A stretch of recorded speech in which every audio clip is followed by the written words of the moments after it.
რაც აჯარეთ პროკურატურას ბატონი შოთა ტყიშელაშვილი ჩაუდგა სათავეში, მას შემდეგ აღნიშნული უწყება იქცა ჩაკეტილ სისტემად. აღარ მოგვეცა როგორც ადვოკატებს, ასევე რიგით მოქალაქეებს მასთან შეხვედრის საშუალება.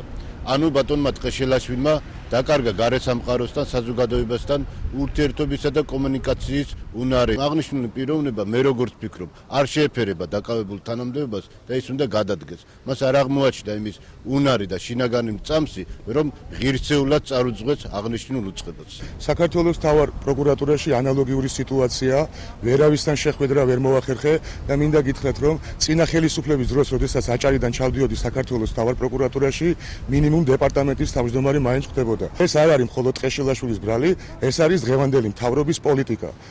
რაც შეიცვალა საქართველოს პრემიერ-მინისტრი ივანიშვილი, მას შემდეგ დაიწყო გამოძიების შერჩევითი გამოძიების აღზევება, უსამართლობა. რაც ბატონი არჩილ კბილაშვილი იყო მთავარი პროკურორად, მან თავისი პირველი ნაბიჯები გააკეთა იმით, რომ საქართველოს ადვოკატთა ასოციაციასთან გააკეთა ურთიერთთანამშრომლის მემორანდუმი და ბატონი არჩილის მერე აჭარის პროკურატურა, როგორც სისხლის სამართლის მოღვაწე ადვოკატები აღნიშნავენ, გახდა მათთვის მიუწვდომელი და ჩაკეტილი. ამიტომ უნდა გაითვალისწინოს აჭარის მთავარმა პროკურორმა, რომ არსებობს ის მემორანდუმი, რომ არ უნდა იყოს ადვოკატებისათვის, ვინც სისხლის სამართლის სპეციალიზაციით მუშაობენ, მათთვის ჩაკეტილი